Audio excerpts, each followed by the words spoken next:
ओम नमो भगवते वासुदेवाय। 25 जनवरी षष्ठी एकादशी के दिन का उपाय। यह उपाय अगर आप कर लेते हैं तो आपके जीवन में जो भी अशांति है और पितृदोष है, पारिवारिक कलह है और घर में सुख समृद्धि की कमी है तो सभी दूर हो जाएगी। आप सिर्फ यह उपाय नियम से करिएगा और बहुत ही सरल अचूक उपाय है। यह दिन दोबारा नहीं आने वाला है क्योंकि षष्ठीला एकादशी साल में सिर्फ एक बार आती है और इसका बहुत ही बड़ा महत्व है। साथ ही यह एकादशी शनिवार को पड़ रही है। षष्ठीला एकादशी में तिल का बहुत महत्व है और तिल जो है शनि भगवान को अति प्रिय है। तो इस दिन आपको पूजा पाठ का और दान का बहुत ही बड़ा महत्व है। तो सुनिए पंडित प्रदीप मिश्रा से और उपाय करें अपने घर में सुख समृद्धि शांति। बहुत ध्यान से सुनना आज की कथा। शायद जिंदगी में मिली ना मिली, पर ये कथा का रास्ता तो बहुत ध्यान से सुनना। स्कंद पुराण यहाँ तक कहती है कि इस कथा के चरित्र को जो श्रवण कर लेता है उसको 26 एकादशी करना भी नहीं पड़ती। इस एकादशी की केवल ये कथा सुनकर ही वो तल जाता है। बहुत ध्यान से सुनना इसको कथा को। एकादशी के दिन जब आप जल शंकर को चढ़ाने तो रोज ही जाते, जब एकादशी का दिन रहे और शंकर जी के मंदिर में आप जल समर्पित करें तो 3 बार मुख से स्वधा स्वधा स्वधा या स्वधा स्त्रोत का पाठ, जिसमें 12 श्लोक 2-4 है। पैसा तो आ रहा है पर घर में टिक नहीं रहा। डॉक्टर में, पुलिस में, एक्सीडेंट आदि में, कहीं गलत जगह पर व्यसन में अगर पैसा जा रहा है, जुए में, मांसाहार, मदिरा पान, या कहीं आया पैसा आने में कमी नहीं, आ रहा है पर टिक नहीं रहा, रुक नहीं रहा। कोई मांगने आ गया, दे दिया, फिर वहां से अपने पास नहीं आ रहा, अपन कह रहे हैं भैया हमारा पैसा लौटा दो, नहीं आ रहा। तो महाराज शिव महापुराण की कथा कहती है एकादशी के दिन गंगा के जल में मात्र 7 बेलपत्री डालकर जो नंदीश्वर भगवान अर्थात जो शंकर जी के शिवलिंग के सामने नंदी होता है, उस नंदी के चरण पर गंगा का जल चढ़ाकर बेलपत्री शिव पर समर्पित कर देता है, उसके घर में रुपया रुकना चालू हो जाता है। फिर वो गलत जगह पर नहीं जाता, गलत स्थान पर वो धन जाएगा ही नहीं। मांग तुझे क्या चाहिए।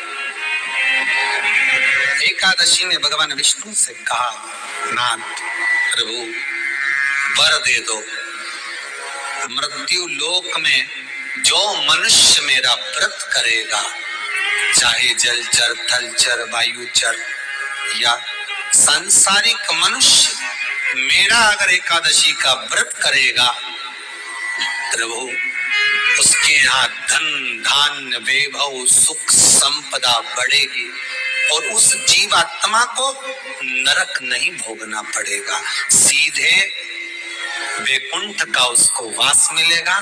जब जीव आत्मा को लेकर चला जाएगा, यम के दूत जब बंदी बनाकर ले जा रहे होंगे उस जीवात्मा को जिसके प्राण छूटे होंगे, यम के दूत जब बंदी बनाकर ले जा रहे होंगे, तब मुझे वर दो कि मैं इसका हाथ पकड़कर बेतरनी से पार उतार कर सारे नरकों से निकालती हुई आपके धाम में लेकर आऊं।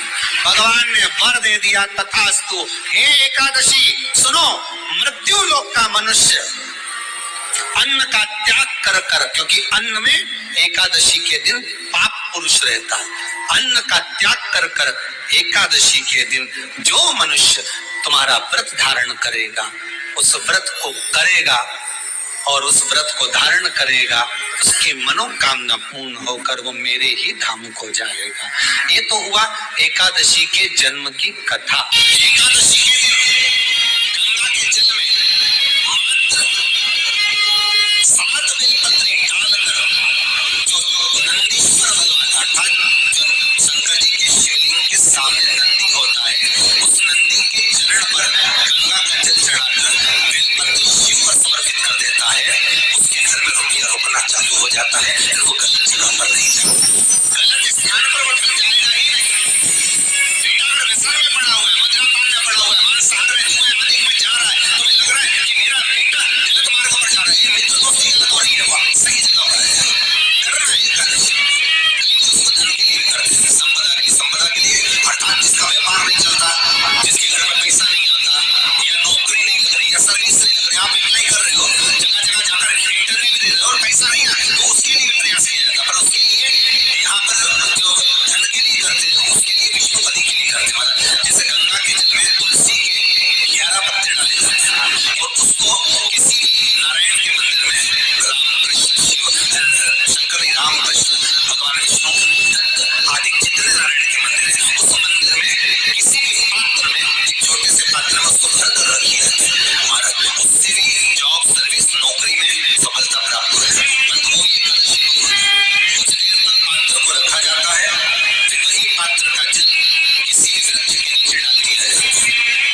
दशमी, एकादशी और द्वादशी, इन तीन तिथियों पर एक रोटी में थोड़ा सा मीठा रखकर सोमक पितृ का नाम लेकर यदि गाय को खिला दिया जाता है तो अगर कोई पूर्वज प्रेत योनि में पड़ा हुआ होता है, भटक रहा होता है, जिसको पिंड नहीं मिला, जो अचानक मर गया होता है, अधोगति में चले गया होता है, उस जीव की मुक्ति दशमी, एकादशी और द्वादशी तीन सोमक पितृ का नाम लेकर रोटी में पूरी में मीठा रखकर गाय को खिलाया जाता है। 3 दिन तक तो वो पितृ कभी भटकते नहीं है, उनको मुक्ति प्राप्त हो जाती है, मोक्ष।